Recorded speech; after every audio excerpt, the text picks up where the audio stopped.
여러분 만나 뵙게 돼서 참 반갑습니다. 우리 고색 평강교회에 와서 하나님 말씀을 전하게 되어서 너무 기쁘고 또 영광스럽게 생각합니다. 우리 담임 목사님, 장재형 목사님 오신 지 얼마 안 되셨죠? 여러분 모시니까 어때요? 너무 좋고 훌륭하죠? 제가 벌써 안재가 우리 한 20년 넘은 것 같은데, 그죠? 학생 때, 신학생 때 함께 열심히, 저도 그때는 젊었고 지금도 젊죠. 그때 훨씬 젊었을 때 같이 하나님 말씀도 공부하고 또 즐겁게 뛰놀고 이렇게 하다가 제가 목회 사역을 할 때 우리 교회 부목사님으로 모셨어요. 그래서 한 6년 정도 같이 사역하면서 저도 많은 것을 배우고 또 함께 좋은 것들을 나누었던 그런 기억이 있습니다. 우리 목사님께서 뭐 설교는 여러분이 들어보셨으니까 잘하시고 참 좋다 이렇게 생각하실 거고요. 무엇보다도 참 진실한 분이다. 뭐 조금도 거짓된 것이 없다 이렇게 제가 늘 생각을 하며 멀리서 응원을 했습니다.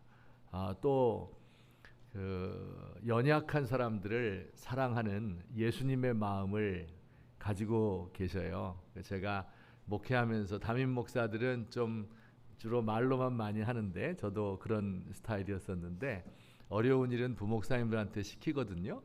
제가 우리 교회에 힘든 사람들 또 정신적으로 고통받는 지적 장애인이 있었거든요.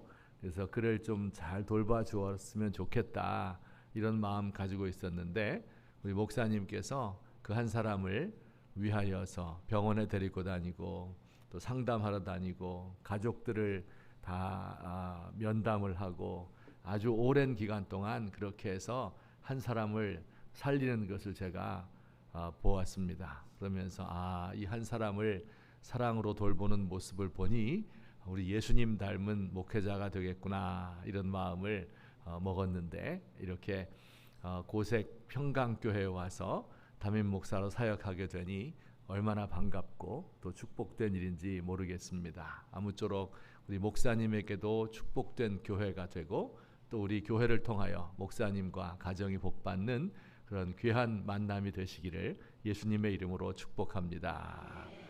또 한 가지는 넝쿨째 굴러온 당신이라는 거 아세요? 우리 장 목사님도 훌륭하신데 우리 정봉영 사모님 이렇게 넝쿨째 굴러왔어요. 그래서 아마 여기서도 사역을 하시죠. 저희 그 교회에서도 너무 젊은 사람들 또 어린 아이들을 잘 돌보아 주셔서 참 너무 고마운데 또 이렇게 함께 뵙게 되니 참 좋습니다. 우리 교회 분위기가 너무너무 좋아요. 이렇게 찬양할 때 그 스타일이 있잖아요. 또 이렇게 네 분이 사중창할 때 아주 잔잔하게 하나님의 그 은혜가 이곳에 임하는 것을 느낄 수 있었습니다. 오늘 이 시간도 제가 짧은 시간 말씀 증거하는데 함께 은혜의 시간 가졌으면 좋겠습니다. 오늘 우리가 읽은 말씀에 이런 사건이 하나 등장하죠. 예수님이 한 바리새인의 집에 초청받아서 식사를 하고 있었습니다. 식사가 한참 무르익어 가고 있는데 한 여자가 젊은 여인이 예수님 곁으로 다가왔어요. 옛날엔 이렇게 이스라엘에서는 밥을 먹을 때 우리처럼 똑바로 앉아서 먹는 것이 아니고 이렇게 긴 상을 펼쳐놓고 기대 앉아서 먹었습니다. 그런데 그 여인이 예수님 있는 곳 뒤로 와서 예수님의 발에 향유를 부으려고 했습니다. 그런데 그 여인은 그 동네에서 유명한 죄인, 성매매하는 여성이었습니다. 그가 예수님에게 향유를 부으려고 하는데 그 흐르는 눈물을 주체할 수가 없었어요. 눈물이 예수님의 발을 적셨습니다. 이 여자는 예수님의 발을 닦기 위하여 자신의 긴 머리털을 풀어서 이것으로 예수님의 발을 닦았습니다. 그리고 발을 끌어안고 입을 여러 차례 맞추었습니다. 그리고 그의 발에 향유를 부었다고 합니다. 여러분 제가 그림을 하나 준비했는데 돼요? 한번 보여주세요. 이 그림은 루벤스라고 하는 그 화가가 이 장면을 묘사하면서 그린 그림인데요. 맨 오른쪽에 계신 분이 예수님이겠죠? 그리고 거기 여자가 발밑에 하나 있지 않아요? 그런데 그 여인이 어깨를 드러내고, 그렇죠? 그 다음에 발을 끌어안고 입을 맞추는 거예요. 노출이 좀 심하죠? 네, 그리고 발을 뺨에 대는 거, 이것은 상당히 그 부적절한 장면이 아닐 수가 없습니다. 여러분 상상해 보세요. 만약에 우리 장 목사님이, 저한테는 그럴 일이 없어요, 못생겨서. 근데 미남자 장 목사님 딱 설교하시는데 묘령의 젊은 여인이 와서 목사님 발을 붙들고 뽀뽀를 하고 이렇게 하면 되겠어요? 이게 참 큰일 날 일이 아닐 수 없어요. 한 번은 말이에요, 제가 어떤 이 여자 집사님이 입원을 해서 신방을 간 적이 있습니다, 병원에. 그 이제 부목사님하고 또 권사님 한 두어 분이 동행을 했는데, 그 아마 이 장기 쪽에 문제가 있어서 수술을 해야 되는 그런 질병이었습니다. 그래서 제가 간단히 성경 한 절 읽고 그 병자를 위하여 기도하려 했거든요. 그런데 이 집사님이 제가 기도하려고 하는데 제 손을 딱 잡고 자기 배에다가 딱 갖다 대는 거예요. 저 그때 정말 내 목회 인생 여기서 끝나는구나 생각했어요. 막 눈앞이 캄캄해지고 진땀이 나고 뭐라고 기도했는지도 모를 정도입니다.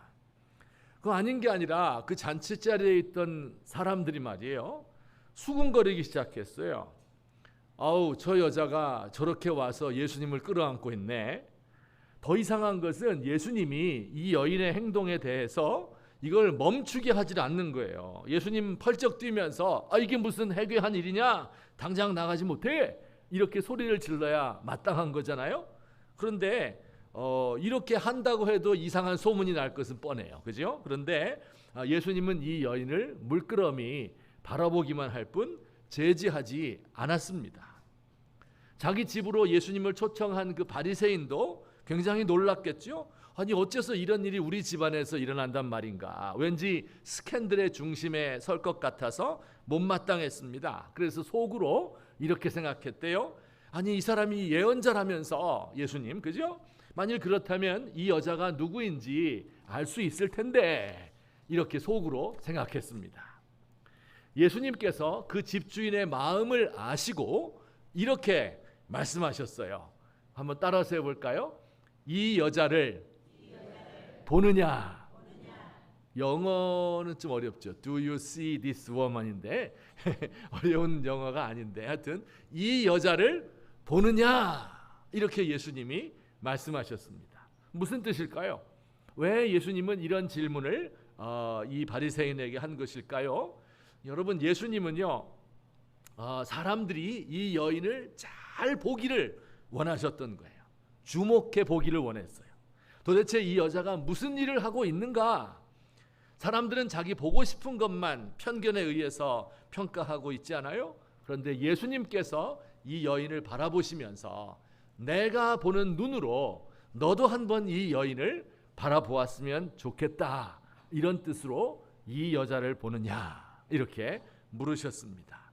여러분, 과연 이 사람들은 이 여인을 바로 보고 있었을까요? 예수님은 이 여인에게서 무엇을 보셨을까요? 어떻게 보기 원하실까요? 하는 것을 오늘 제가 두 가지로 나누어서 설명드리겠습니다. 우선 첫 번째, 우리 한번 제목만 띄워주세요. 다 같이 읽겠습니다. 아니 이게 두 번째인데 첫 번째 거. 따라서 합시다. 첫째, 예수님은 외모가 아닌 마음 중심을 보신다. 이게 예수님이 보시는 거예요. 사람들은 이 여인의 외모를 보고 있잖아요. 어떤 외모? 지금 죄를 지어서 사회적으로 멸시받는 사람이었습니다. 지금 하고 있는 행동도 절대 고상한 행동이 아니에요. 부적절한 행동이었습니다. 사람들의 손가락질을 받을 수밖에 없어요.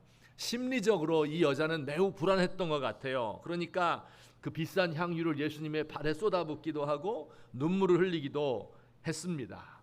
사람들이 볼 때는 그녀의 이런 잘못된 모습, 외형을 보았어요. 그런데 예수님은 그의 중심을 보셨습니다. 그 중심에는 뭐가 있었을까요? 우리 7장 47절 말씀인데, 누가복음 7장 47절 아까 읽었는데요. 다 같이 한번 읽어볼까요? 47절 시작. 이러므로 내가 네게 말하노니 그의 많은 죄가 사하여졌도다. 이는 그의 사랑함이 많음이라. 사함을 받은 일이 적은 자는 적게 사랑하느니라. 아멘. 그 마음속에 뭐가 있었어요? 사랑하는 마음이 있었습니다. 겉모습 보는 것과 속 중심이 달랐던 거예요. 겉모습을 볼 때는 참 이상한 행동을 하는 거 분명한데, 이 여인의 중심에 사랑이 있었는데 예수님이 바로 그 사랑을 본 것이었죠. 아주 고결하고 순수한 사랑을 품고 있었습니다. 여러분, 지금 우리 시대도 사람들은 외모를 보고 판단하고 평가합니다. 그 생긴 모습, 첫 인상이 어떠한가, 나이가 많으냐 적으냐, 남자냐 여자냐, 옷차림을 보지요. 자동차 뭘 타고 왔느냐, 액세서리는 뭘 하고 왔는가, 가방은 뭘 들고 있는가, 몸에서 어떤 냄새가 나는가, 이런 것들을 보아요. 공부를 얼마나 많이 했는지, 결혼을 했는지, 직업이 있는지, 경험을 많이 쌓은 노련한 사람인지, 능력이 있는 사람인지, 업적이 있는 사람인지, 이런 것들을 보고 평가합니다. 요새 어떤 사람들은 혈액형을 보고, 그죠? AB형 그러면 아우 이렇게 생각하고, MBTI가 뭐냐, 또 이런 거를 젊은 사람들은 막 묻잖아요. 혹은 또 정치적 성향이 보수냐 진보냐, 이런 것을 가지고 따집니다. 그런데 우리 예수님은 그런 외적인 것에 관심이 없습니다. 예수님 보시는 것은 사람의 마음 중심입니다. 우리 중심으로 들어오시길 원하는 거예요. 예수님께서는 사람들의 눈을 통해서 그의 중심으로 훅 들어가는 거예요. 우리의 삶을 이해해요. 우리의 마음 깊은 곳에는요, 인간성의 시면, 거기 하나님의 영이 자리 잡고 있는 곳, 성도들과의 교제를 통해서 신앙이 깊어지기도 하고 하나님 만나서 그를 예배하기도 하는 곳, 진짜 사랑이 싹 트는 곳, 사랑의 근원, 그 마음속 중심, 이 안에 무엇이 있는가, 이것을 우리 주님이 보고 싶어 하셨어요. 자, 이 여인의 행동이 어땠습니까? 예수님에게 다가와 울며, 그리고 자신의 머리털을 풀어서 예수님 발을 닦았습니다. 발에 입 맞췄죠. 그리고 발에 향유를 부었는데, 자, 여러분 보세요. 향유라고 하는 게 뭡니까? 올리브 기름은 흔한 기름이에요. 올리브 기름. 여러분들 집에 올리브 기름 좀 있어요? 올리브 기름 잡수세요? 못 잡수세요? 요즘 사는 집이 올리브 기름 먹습니다. 네, 올리브 기름. 올리브 기름에다가 향유, 그러니까 향수에 뿌린, 향수 만드는 원액 있잖아요. 그것을 섞는 겁니다. 요걸 이제 향유라고 부릅니다. 화장품에 쓰이고 약품으로도 쓰이고요. 장례식 때 시체가 이렇게 방부 예쁘게 잘 되도록 하기 위해서 향유를 바르기도 하죠. 예수님 시체도 나중에 발랐잖아요. 혹은 왕이나 제사장의 취임식 때 그 머리에 붓기도 합니다. 머리에 기름 붓는다. 귀한 손님이 오시면 그 향유를 요만큼 가져다가 머리에 붓는 겁니다. 향수, 요즘도 향수 뿌리는 방법 아세요? 여러분 집에 향수 뿌리십니까? 어디다 뿌려요? 여기다가 톡톡 튀면서 향이 은은히 퍼져나가도록 하기 위해서. 또 좀 이렇게 더 있는 사람은 공중에다가 향수를 뿌리고 그 속으로 딱 걸어 들어가는 거예요. 옛날 향유 뿌리는 방식은 조금 달랐습니다. 옛날 사람들은요, 머리에다가 기름을 부었어요. 여기 한 종지 정도 요만한 것을 기름을 머리에다가 붓는 겁니다. 그러면 이 머리털이 좀 길었잖아요. 그 긴 머리를 타고, 또 수염이 있잖아요. 수염을 타고 몸 안으로 흘러 들어가는 거예요. 그 기름이. 이스라엘 사람들은 그 러닝 팬티 이런 걸 안 입었거든요. 그러니까 이것이 몸속으로 기름이 쭉 흘러 내려가는 거예요. 상상은 그만하시고 쭉 흘러 내려가서 발까지 쭉 가는 겁니다. 그러면 온 몸이 이제 오일 바른 것처럼 부들부들해지고 향기가 좋아지고 이런 거예요. 이것을 뭐라고 불러요? 향유다, 이렇게 부릅니다.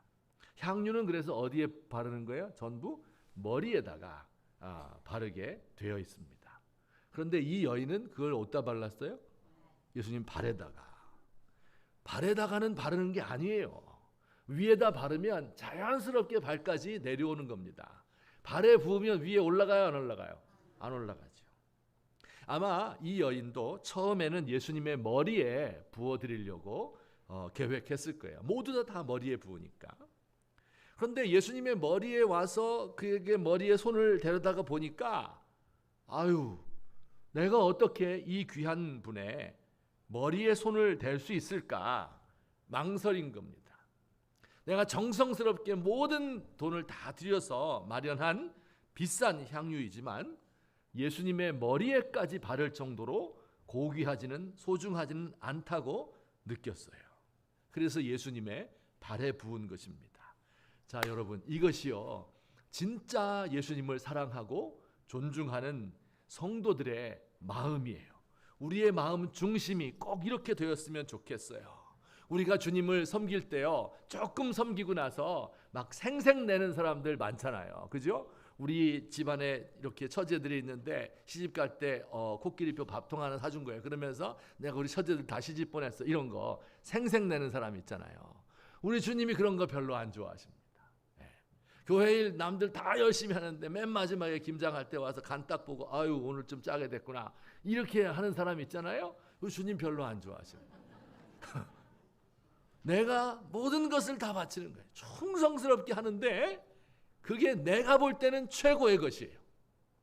근데 예수님께 드리기에는 너무 부족한 거예요. 그래서 예수님의 발에다가 쏟아붓고 마는 것입니다. 아니 내가 이렇게 많이 했으니 하나님도 나를 존중해 주실 거야. 내가 주님께 드린 것이 제일 많지 않아? 뿌듯한 마음 가지고 생색내고 자랑하는 마음, 그 중심이 잘못된 것입니다. 진짜 주님을 사랑하는 사람은, 그 은혜를 아는 사람은 내가 드리는 것을 부끄러워하는 거예요. 죄와 허물로 얼룩진 나의 이 헌신, 나의 이 재물, 이것이 주님의 나라에, 교회에 누가 되지나 않을까 하는 마음으로 부끄러워하며 드리는 것. 이것이 이 여인의 중심에 있었던 주님을 사랑하는 마음입니다. 사랑하는 성도 여러분, 우리 주님께서 우리의 중심을 보고 계십니다. 하나님으로부터 용서받은 게 너무 감격스러워서 눈물 흘리는 그 사람을 찾는 거예요. 우리의 진정한 예배, 상한 심령의 제사입니다. 너무 큰 죄를 지었기 때문에 이 여인은 예수님의 뺨에 입을 맞출 수가 없었습니다. 그의 발을 어루만지며 발에 입을 맞출 수밖에 없었습니다.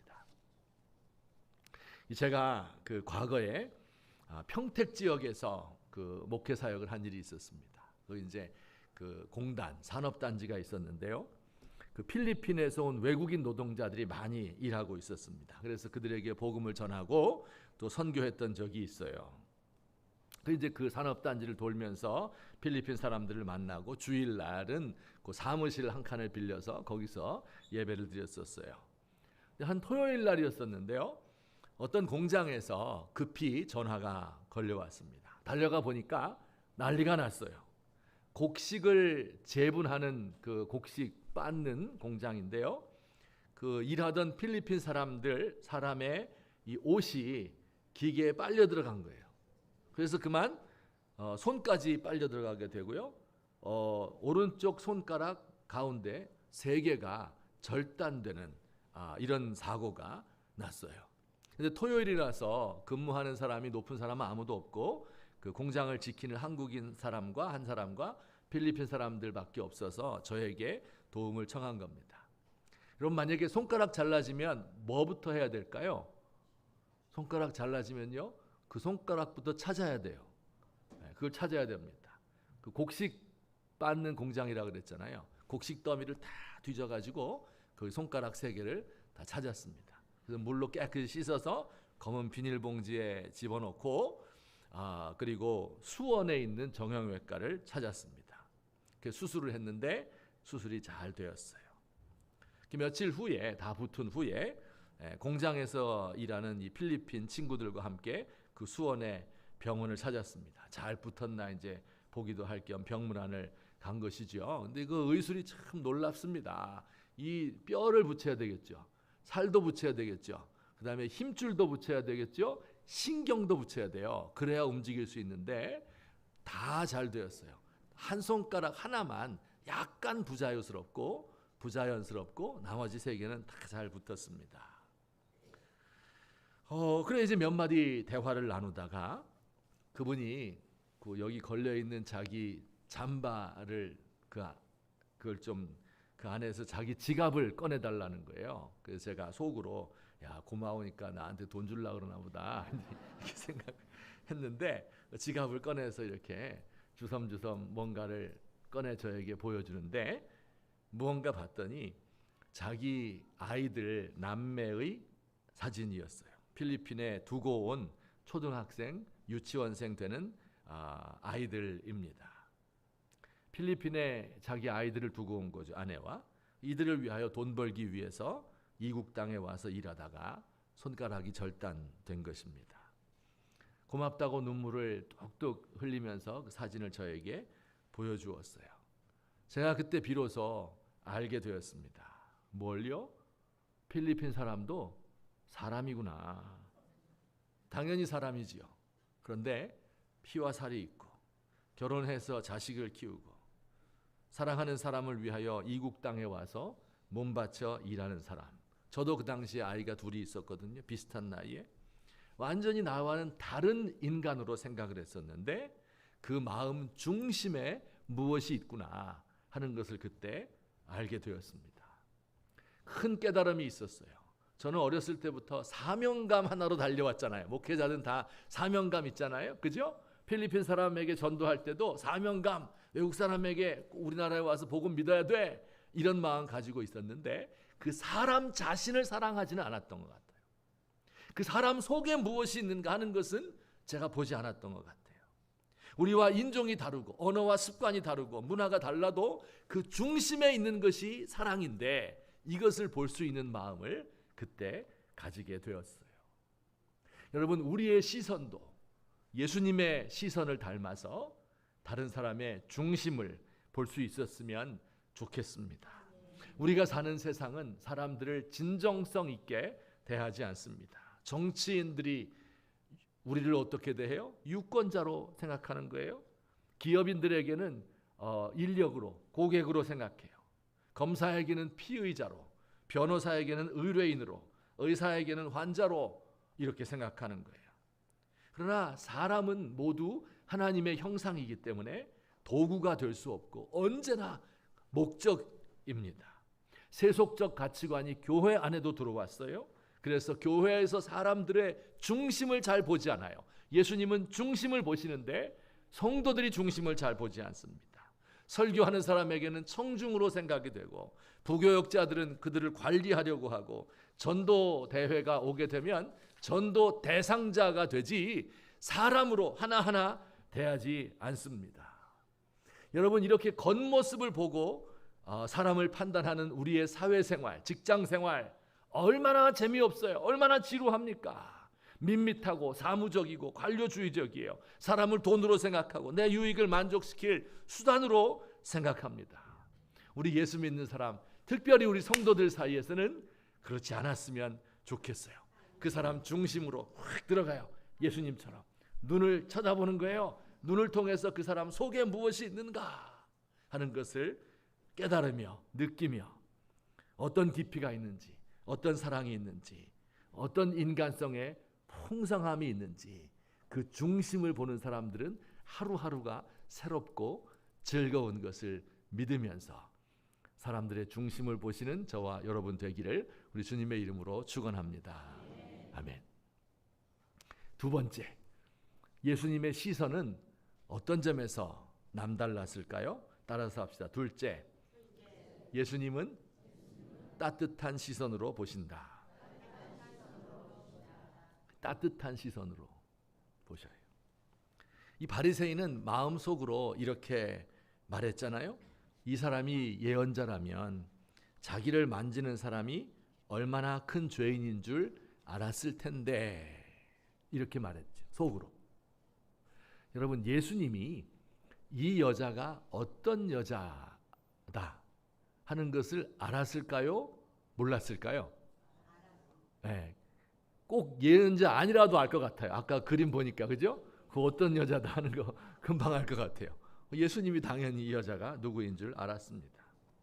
사실 예수님이야말로 다른 사람들보다 더 잘 아시는 분이죠. 마음속에 있는 걸 다 아시는 분이에요. 여러분, 예수님께서 모두 좋게만 보아주시는 그런 휴머니스트 아닙니다. 누구보다도 인간을 잘 알아요. 누구보다도 인간의 죄악으로 가득 차 있는 우리의 마음을 잘 아시는 분이에요. 알면서 사랑하는 겁니다. 이해와 사랑이 가득한 따뜻한 시선으로 보는 거예요. 여러분, 이런 눈으로 보는 사람들, 우리 부모님들이 그렇게 보죠. 자식들의 약점을 알아요. 그의 잘못도 압니다. 그렇지만 사랑의 시선을 거두지 않는 부모의 마음입니다. 여러분, 성탄절이 되면 혹은 부활절이 되면 우리 교회학교 어린이들이 배운 것을 발표하는 시간이 있습니다. 그죠? 요셉과 마리아 연극도 하고 성경 암송도 하고 노래와 율동도 준비해서 성도들 앞에 공연을 하고 있습니다. 어떤 아이는 연습을 많이 해서 잘하고요. 또 어떤 아이는 더듬거립니다. 어떤 여자아이는 너무 예쁘게 맵시 있게 율동을 하고 어떤 남자아이는 엉거주춤 어색하기 그지없습니다. 자, 여러분은 어떤 아이를 보십니까? 노래를 잘하는 아이인가요? 율동을 예쁘게 하는 아이인가요? 자기가 맡은 역할을 완벽하게 하는 아이를 보나요? 아니면 너무 귀엽게 생긴 아이를 주목해서 보나요? 어떤 아이를 보세요? 정답은 내 아이를 봅니다.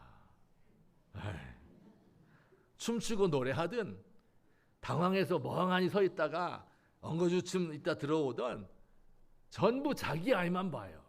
자기 손자만 봐요.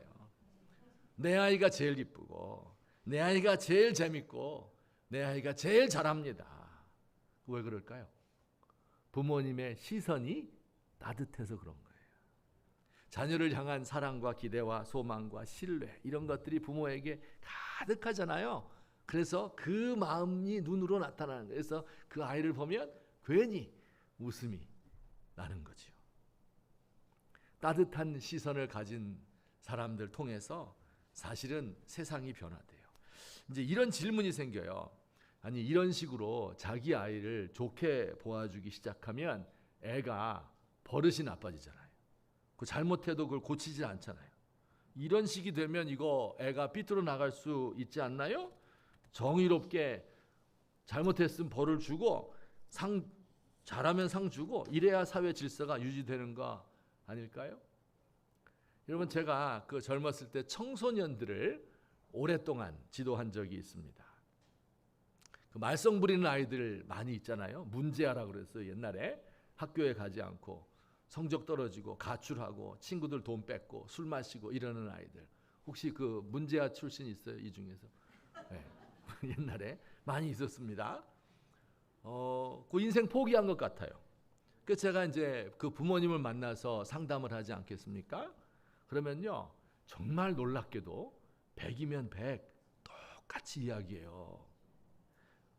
두 가지인데요. 첫째, 우리 아이는 원래 똑똑한데요, 공부를 안 해서 이래요. 둘째, 우리 아이는 원래 착한데 친구를 잘못 만나서 이래요. 똑같습니다. 똑같아요. 네. 우리 아이, 내 아이가 문제였던 적이 있어요. 그래서 학교 선생님이 불러가지고 갔는데요, 제 입에서 무슨 얘기가 나왔을까요? 우리 아이는 원래 똑똑한데요, 공부를 안 해서 이래요. 우리 아이는 원래 착한데 친구를 잘못 만났어요. 똑같이 얘기합니다. 저도. 네. 이런 이야기를 부모님들이 하면요, 제가 건성건성 대답하죠. 예, 똑똑해요. 예, 똑똑해요. 이렇게. 속으로는 똑똑하긴 무슨 똑똑해. 착하기는 뭐가 착해요? 그 친구 잘못 만났다고 할 때 그 친구가 당신 아들이야. 아니, 부모님들이 이런 식으로 생각하니까 얘가 어떻게 바른 길로 돌아올 수 있겠어요? 아무튼 부모들의 이 맹목적인 자식 사랑이 자녀를 망치는 길이야. 이렇게 생각을 했었습니다. 그런데 언젠가부터 그 생각이 바뀌었어요. 부모님이 맞는 겁니다. 맹목적인 사랑이 맞는 거예요. 여러분, 세상이 그를 믿지 않잖아요. 세상이 그를 받아주지 않아요. 학교 가도 따돌림 받고 친구들 사이에서 선생님에게 맨날 매맞고 있는 거예요. 그런데 만약에 부모님마저도 그를 믿어주지 않는다면, 그에게 따뜻한 시선으로 그를 보아주지 않는다면 이 아이는 도대체 어디로 가란 말입니까? 우리 사랑하는 성도님들, 예수님의 시선을 본받아서 따뜻한 눈으로 사람들을 보시기를 주님의 이름으로 축원합니다. 남편이 말이에요, 술 진탕 마시고 와서 옷도 제대로 안 벗고 양말도 안 벗고 냄새 팡팡 술 냄새 풍기면서 잠자고 있어, 자빠져 자고 있어요. 그럼 어떻게 해야 돼요? 어우, 이 원수, 이 마귀 새끼 이거, 응? 아유, 따뜻한 시선으로 우리 가족들 먹여 살리느라고 얼마나 힘들까. 나가서 얼마나 안 해야 될 말하고 아부하고 이렇게 하는데 얼마나 그 마음이 괴로웠으면 이렇게 술을 많이 잡수셨을까. 여보 미안해요, 사랑해요, 탁 닦아주면서 물수건으로 발 탁 닦아주고, 아침에 일어나면 콩나물국 파 많이 넣고 맛있게 끓여서 대접하는 거예요. 요게 어떻게? 따뜻한 시선으로 보는 겁니다. 잠들어 있는 아내를 보게 되면 처녀 때 그렇게 예뻤는데 지금 보면 입을 해 벌리고 그 자잖아요. 아유, 이 화상 이거. 그렇게 생각하지 마세요. 아우, 이거 얼마나 사는 게 고통스럽고 고달프면 처녀 때 다 꿈도 있고 소망도 있었을 텐데 나 같은 거 만나서 이렇게 늙어버렸구만. 가시. 따뜻한 마음 가지는 거예요. 네. 아이들을 볼 때도 얼마나 힘드니 얘들아, 얼마나 힘드니. 따뜻한 마음으로 보는 거예요. 호박에 줄 긋는다고 수박 되랴, 이런 말이 있어요. 요건요, 따뜻한 시선이에요, 아니에요? 이거는 말하면 안 되는 말이에요. 그리스도인들은 그 말을 아예 없애버려야 돼요. 호박에 줄 긋는다고 수박 돼야 안 돼요. 수박 될 필요도 없어요. 호박이 더 좋아요, 원래.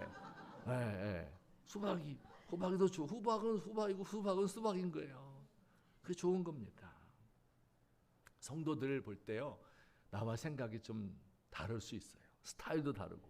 나는 조용히 예수 믿는 게 좋은데 어쩌면 막 박수 치면서 랄랄랄라.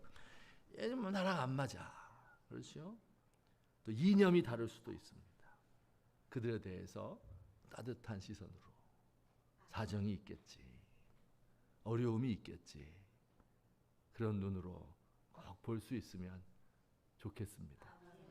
한번 옆에 있는 분들과 한번 보시죠, 눈으로. 사랑 떨어지는 눈으로. 이제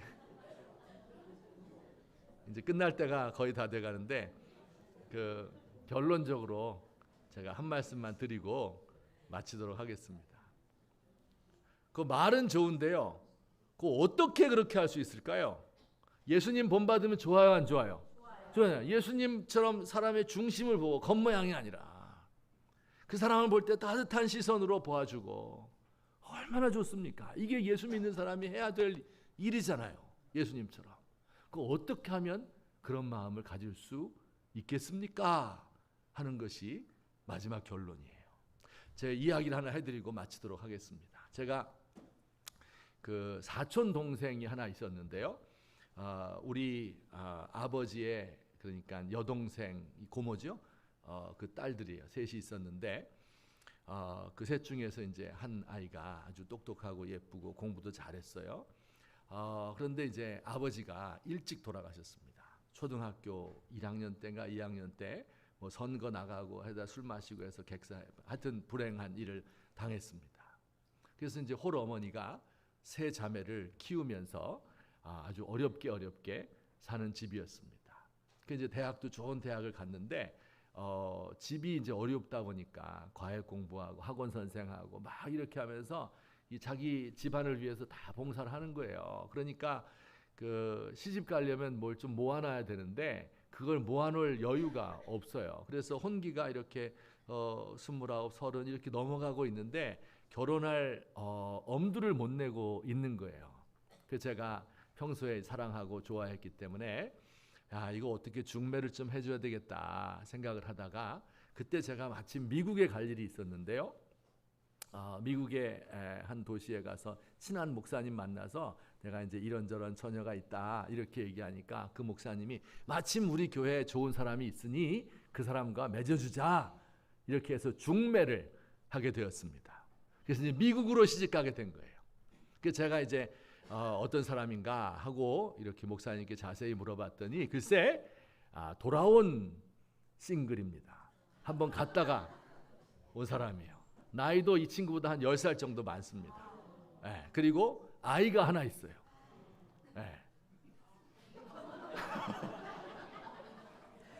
근데 얘는 참 훌륭하고 좋은데 너무 가진 게 없는 거예요. 그래서 어쨌든 제가 미국에 가면 잘 살겠다. 뭐 영어도 좀 하고 하니까 그래서 결혼이 성사가 됐습니다.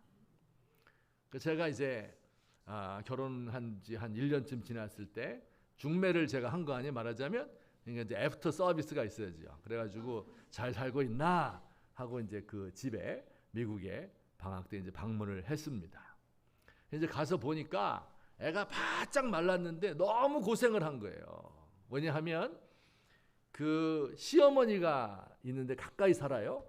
그런데 이 시어머니가 한 달에 한 번이나 만나서 밥도 먹고 할 거 아니에요? 그러면 꼭 그때마다 얘기한다는 거예요. 너 가지고 온 게 뭐 있냐 시집 올 때. 진짜 여러분 시어머니들요 그런 얘기 하지 마세요. 그 쓸데없는 얘기예요. 가난해서 못 가져왔는데 어떡하라고 어쩌라고. 그래서 그 마음이 막 속이 상해 있는 거예요. 근데 딸애가 하나 있다고 그랬잖아요. 딸인데 한 초등학교 한 1, 2학년쯤 된 딸인데요. 지적 장애인이에요. 그래갖고 엄마 곁에서 붙어가지고 엄마가 이제 저 나갔는데 이제 새로 왔으니까 너무 좋잖아요. 젊은 엄마 막 붙들고 안기고 막 치대고 너무 고생을 해가지고 애가 바짝 말라버렸어요. 그래서 이제 어떻게 해요? 아유 기왕 결혼했는데 어떻게 해요? 그래서 그냥 간절히 기도해주고 꾹 참고 살아라. 걱정 말고 좋은 일이 있을 거야. 미국이 좋아. 이러면서 이제 위로를 하고 다시 한국으로 왔습니다. 이제 몇 달 지났는데 뭐 다 잊어버리고 사는 거죠. 지났는데 밤 새벽 2시인데 저에게 전화가 왔어요. 야, 이게 무슨 일인가 하고 국제 전화가 왔는데 받아보니까 이제 울면서 저한테 하소연을 하는 거예요. 이제 내용이 뭐냐면 다 복잡한 거 그만두고 내용이 간단해요. 그 남편이 살짝 바람을 폈다는 거예요. 야, 진짜 말 돼요 이거? 그래가지고 그날 막 열불 나가지고 이걸 어떻게 하지? 나 너무 미안하잖아요. 왜 거기다 내가 중매를 내가 미쳤구나 내가 거기다 이렇게 했냐 하면서 이걸 어떻게 해야 되지 하다가 근데 이제 갈 수가 없는 게 제가 이제 학교에서 학생들 가르치고 있었는데 그걸 이제 수업을 빼먹으면 안 되잖아요. 그래서 이제 좀 기다려라. 한 2달 있으면 방학이 되니까 그 이제 방학 때 되자마자 제가 표를 사가지고 이제 미국에 달려갔어요. 그러면서 이제 야, 이 자식을 내가 어떻게 해야 되나? 이거를 얘를 데리고 와야 되나? 그 엄마는 이제 저만 믿고 울면서 이거 어떻게 해야 되나? 그래서 이제 제가 무거운 마음으로 이제 그 집에 방문하게 되었습니다. 그 이제 집에 딱 들어갔는데요. 우리 동생이 환한 얼굴로 저를 맞이하는 거예요. 얼굴이 확 폈어요. 그래서 제가 이거는 맞지 않는다. 왜냐하면 지금 핀 게 아니잖아요. 다 죽어가야 되잖아요. 그런데 얼굴이 확 폈어요. 그래서 무슨 일인가 이게. 얘가 잠깐 정신이 나갔나. 그 이제 앉아서 밥 먹고 이야기를 했습니다. 그동안 있던 이야기를. 그 2달 전에 그 너무 괴롭지 않겠어요? 그래서 막 이걸 살아야 되나 죽어야 되나 어떻게 해야 되나 하면서 막 고민을 하고 있는데 어떤 그 여자 목사님을 만나게 됐대요. 그래서 그 목사님이 권유해서 새벽에 기도 한번 해봐라. 이 친구가 원래 예수를 믿었어요. 어렸을 때는. 근데 대학 들어가고 하면 똑똑한 애들도 교회 잘 안 나오잖아요. 뭐 여러분이 안 똑똑하는 게 아니고 잘 안 나오는데 예수 잘 안 믿어요. 그리고 너무 바빠가지고 교회 나올 시간도 없어요. 그래서 이제 좀 멀리 했거든요. 근데 이 목사님 만나면서 생각이 난 거예요. 아, 내가 지금 어렸을 때 우리 엄마가 우리 이 친척들이 다 예수 믿거든요. 어려운 일 당하면 기도하라고 하더라. 새벽에 나가서 기도한다 하는 것을 생각이 났어요. 그래서 새벽 기도회 갔습니다. 기도할 게 있겠어요, 없겠어요? 뭘 어떻게 기도하는지도 몰라요. 교회 20년 만에 처음 간 건데 무슨 기도를 하겠어요. 그냥 앉았는데요. 눈물이 막 비 오듯이 쏟아내리는 거죠. 그래서 한 2시간 동안 울다가 기도를 한마디도 못하고 그리고 집에 왔습니다. 그 다음 날도 가서 2시간 동안 울다가 집에 왔어요. 그렇게 하기를 2주를 했습니다. 세 번째 주는 그 남편도 같이 갔어요. 남편과 같이 2시간 동안 울다가 왔습니다. 한 달 동안 이들이 교회에 나가서 울기만 하고 왔대요. 그리고 한 달 후에 그들의 얼굴을 보니까 어떤 게 보여요? 따뜻한 시선이 생긴 거지요. 남편을 불쌍히 여기고 남편은 아내에게 무릎 꿇고 사죄를 하고 서로 끌어안고 눈물을 흘리고 화해하는 이런 일이 한 달 전에 있었다 하는 것을 저에게 들려주었습니다. 그리고 그 남자는 신앙이 좋아졌어요. 그래서 이제 얼마 후에 IT라는 남미의 나라가 있는데 그 지진 난 거 혹시 기억나죠? 그 지진 났을 때 자기 있는 재산을 다 팔아서 선교사로 떠났습니다. 그래서 학생들을 위해서 학교를 지어주는 사역을 지금 이제 다 학교는 이제 완성을 했습니다. 그리고 아까 그 아이가 하나 있었다고 그랬죠. 그 지적 장애인 아이. 그 친구를 잘 키웠습니다. 대학을 졸업하고 직장에 들어가서 지금 잘 살고 있습니다. 할렐루야. 여러분, 성령께서 그 마음속에 들어오는 거예요. 내가 좋은 시선으로 봐야지. 내가 착하게 살아야지. 저 사람의 중심을 봐야지. 따뜻하게 봐야지. 보입니까? 그 술 먹고 자빠지는 남편이 그게 이쁘게 보여요? 절대 안 보이는 거예요. 공부 안 하는 자식이고 어디다 써먹어 이거 절대 고운 눈으로 보이지 않습니다. 성도들 간에 어려움이 있으면 절대 등을 돌리고 더 이상 말을 섞지 않습니다. 여러분, 따뜻한 시선을 가지게 되는 것은 오직 성령께서 우리 마음속에 들어오셔야. 왜냐하면 성령은 예수님의 영이거든요. 예수님 하늘 보좌 위에 앉으시고 잠시 후에 내가 너희와 함께 하겠다. 내가 내려가겠다. 그의 영을 보내주셔서 각 사람 마음속에 자리 잡고 있게 하셨거든요. 그 성령께서 저와 여러분의 심령 한가운데 계신 겁니다.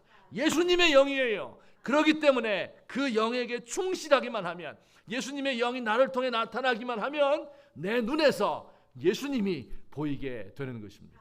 예수님의 시선을 가지고 사람들을 볼 수 있게 되는 것을 믿으시기를 주의 이름으로 축원합니다. 여러분, 이게 예수 믿는 가장 중요한 이유예요. 여러분이 교회에 나와서 만약에 이 성령의 은혜를 받지 못한다면, 예수님을 마음속에 모시고 늘 교제하면서 그가 가졌던 마음과 생각과 그의 눈빛과 그의 음성과 그의 따뜻한 마음씨를 알지 못한다면, 그의 온유하고 겸손한 성품을 본받지 못한다면 예수 믿는 건 무슨 의미가 있겠습니까?